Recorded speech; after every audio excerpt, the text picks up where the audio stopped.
ගුරු මුෂ්ටි නැතුව මම කිලෝ 120ක ඉඳන් අද කිලෝ 66 වෙනකන් බර අඩු කරපු ඒ ඩයට් ප්ලෑන් එක දෙන්න. ලෝභ නැතුව දෙන්නයි හදන්නේ. ඉතින් සරලවම පටන් ගමු. මොකද්ද මේ ඩයට් ප්ලෑන් එක? මේ ඩයට් ප්ලෑන් එකේ concept එක තමයි quality සහ quantity. ඔව්. quality සහ quantity තියාගෙන කන එක. quality කියලා කියන්නේ ගුණාත්මක කෑම කන එක. quantity කියලා කියන්නේ ප්‍රමාණය ඉන්සයිට් එකක් ඇතුව කන එක. ඕක තමයි ප්‍රධානම concept එක. ඉතින් quality කෑම කියලා කිව්වම ඕනම නැචරල් කෑමක් quality. නැචරල් කෑමක් කියලා කියන්නේ ඇවිදින ඕන දෙයක්. පණ තියෙන ඕන දෙයක්. ඒ කියන්නේ මස් මාළු ඕන දෙයක් quality. natural දේවල්. හරිද?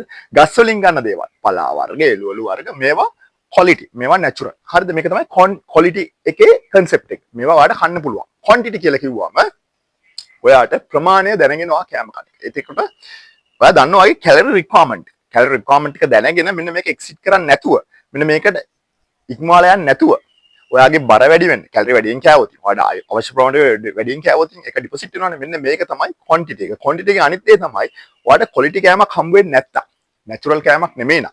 ඔයාගේ wife අද හදලා තියෙන sausages නා. ඔයාගේ අම්මා අද හදලා දීලා තියෙන bacon නා. අර process කරපු food එක නා මේක දන්නවා. inside එකෙන් දන්නවා මේක quality නැහැ. ඒකට මේගොල්ලොත් එක රණ්ඩුවට වෙන්නේ නැතුව මේකෙන් අඩු ප්‍රමාණයක් කන එක. මේක නැත්තම් පාලනයකින් ඔය ඉන්සයිට් එකෙන් දැනගෙන කන එක තමයි මෙන්න මෙතන තමයි quantity එක වැදගත් වෙන්නේ. මේ quality සහ quantity කෑම තමයි මම මගේ අර බර 120 ඉඳන් 66 වෙනකම් බර කිලෝ 54ක් අඩු කරන්න උදව් කරපු concept එක. ඉතින් මේකෙදි මම උදේට ගන්න මොනවද? දැන් උදේට උදාහරණයක් විදිහට මගේ කෑම හදලා දෙන්නේ මගේ නෝනා. හරිද? ඉතින් මගේ නෝනාගේ නම අමාලි. ඉතින් එයා කෑම උදේ හැදුවම මම මෙන්න මෙතනදී රණ්ඩුවට යන්නේ නැහැ. මට මේක කන්න බෑ. මට මේක බෑ. එහෙම කරන්න බෑ. මෙන්න මේක තමයි බර අඩු කරන process එකේදී practical වෙන්න ඕන, ප්‍රායෝගික වෙන්න ඕන. ඉතින් ගොඩක් වෙලාවට එයා මට දෙනවා බිත්තර දෙනවා, නැත්නම් sausages දෙනවා. මම sausages ඉතින් ඔතන හම්බුනාම මම sausages වැඩි කන්නේ නැති නිසා එයා දන්නවා දැන් ඔන්න මං උදේට වැඩි sausages කන්න කැමති නැහැ. ඒතකොට මගේ කෑමට එකතු වෙනවා බිත්තර ගොඩක් වෙලාවට. බිත්තර එකතු වෙනවා මේකත් එක්ක පලා වර්ගයක් මොනවා හරි එකතු වෙනවා. මේකත් එක්ක තව ධාන්‍ය වර්ගයක් මොනවා හරි එකතු වෙනවා.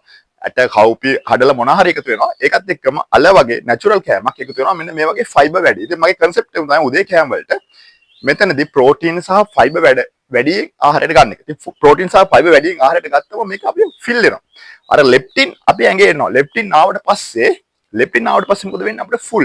ඒතර අපිට ගොඩක් සැරින් සැරේට කන්න හිතෙන්නේ නැහැ. නැත්තම් මට ඉස්සර අර කිලෝ 120ක් හිටපු කාලේ මම සාමාන්‍යයෙන් උදේ කෑම ගත්තට පස්සේ ආයෙත් 18ත් මොනවා හරි කනවා. 18ත් ඒකක් එක්ක මොනවා හරි අනිවාර්යෙන් කනවා. 18ට කෑවට පස්සේ ආයෙත් 12ට කනවා. ආයෙත් 2ට කනවා. ඔන්න ඔය වගේ පැය දෙකෙන් දෙක සමහරවිට කනවා. ඔන්න ඕක නැති වෙනවා උදේට ප්‍රෝටීන සහ ෆයිබර් වඩංගු වැඩි ගත්තට පස්සේ. ඊට පස්සේ තමයි දවල්ට මෙතනදි වෙන්න ඕන concept එක තමයි මම follow කරපු concept එක. මුතනදී වගේ පිගානෙන් 4න් එකකට කාබෝහයිඩ්‍රේට් ගන්න. මොනවද මෙතන ගන්නෙ මට ගන්න පුළුවන් උනේ. ඇත්තටම බන්. හරිද? ඉතින් 4න් එකක් තමයි ගන්න. ඉතින් මෙතනත් මගේ පිගාන බෙදන්නේ මගේ නෝනා නම්. නෝනා ඉතින් බෙදුවට පස්සේ පිගාන සම්පූර්ණයෙන් මට ඉස්සර පුරුද්දට සම්පූර්ණයෙන්ම බත් එක දාගන්නවානේ. පිගාන පිරෙන්නම බත් එක දාගන්න. බත් එක උඩට තමයි හොදි දාගන්නේ. ඉතින් මෙහෙම දැම්මට පස්සේ මම ගොඩක් දුරට යත් එක්ක රණ්ඩුවට යන්නෙත් නෑ. මම කන්නේ අර කාලක් කියන concept එක විතරයි. ඉතින් ඊට පස්සේ මම පුරුද්දකට වෙලා දැන් ගොඩක් වෙලාවට බත් වැටෙන්න පිගාන්ට ওই කාලක් ප්‍රමාණය තමයි.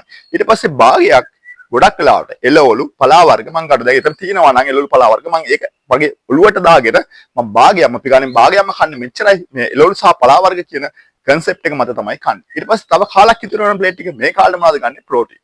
මේ ප්‍රෝටීන් තමයි මස්, මාළු, බිත්තර.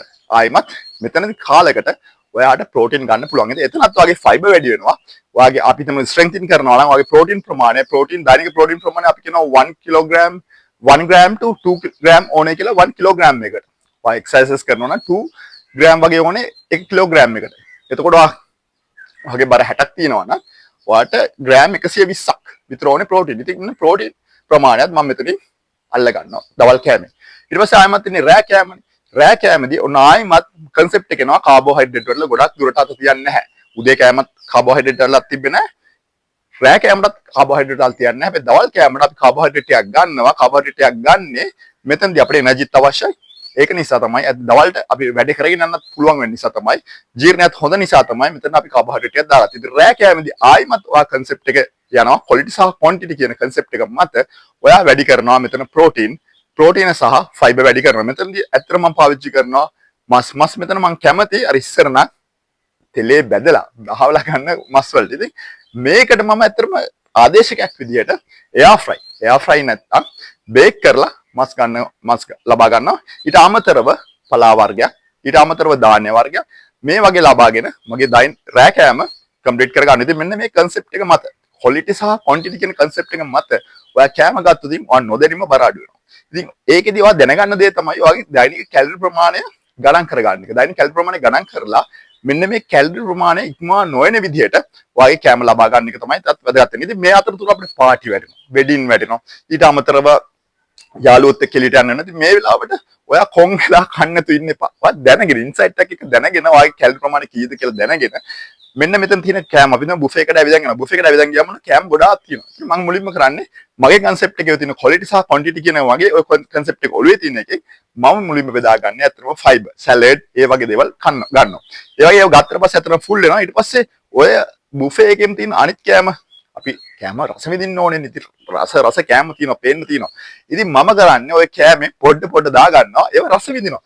ඒව රස විඳිනකොට හොඳට හපනවා, හොඳට බයිට් කරනවා. අර ඕල් විස්කි එකක් බොනවා වගේ හිමින් තමයි කෑම ගන්න. ඒක රස විඳින ගමන් ඒකේ කැලරි කොච්චරක් තියෙනවද? ඒක කොයි වගේ කෑමක්ද? ඒකේ ක්වොන්ටිටි එක කොහොමද කියන concept එකේ අනුව තමයි කන්නේ. ඉතින් ওই concept එක ඔක්කොම එකතු කරලා ඔය quality quantity concept එක එකතු කරලා හදපු app එක තමයි මගේ build your fit self කියන app එක.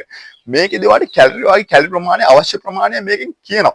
ඔයාගේ කැලරි daily calorie comment එක කියනවා. ඔයා කාපු කෑම වල කැලරි ගාන්න ඔයාලට trace කර ගන්න පුළුවන්. එතකොට ඔයා දන්නවා දැන් ඔයා කන කෑමේ කැලරි ප්‍රමාණය ඉක්මවා යන්නේ නැහැ කියලා. උදාහරණයක් විදිහට මම රෑ වෙනකොට දන්නවා මම කැලරි දැන් ඩිනර් එකට ඉස්සෙල්ලා දන්නවා මම කැලරි නම්බර එක කීයද කියලා. මගේ කැලරි නම්බර එක සමහරවිට මගේ අවශ්‍ය daily කැලරි requirement එක තමයි 1800ක්.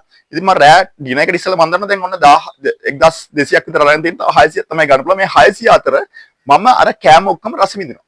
ඉතින් ඔයාලට මෙන්න මේ කැලරි trace කරගන්න එක, කැලරි requirement එක ගණන් කරගන්න එක. මේක කරගන්න අමාරු නම් ඔයාලට මේ build your fit self app එක ලබා ගන්න පුළුවන් මෙන්න මේ නම්බර එක.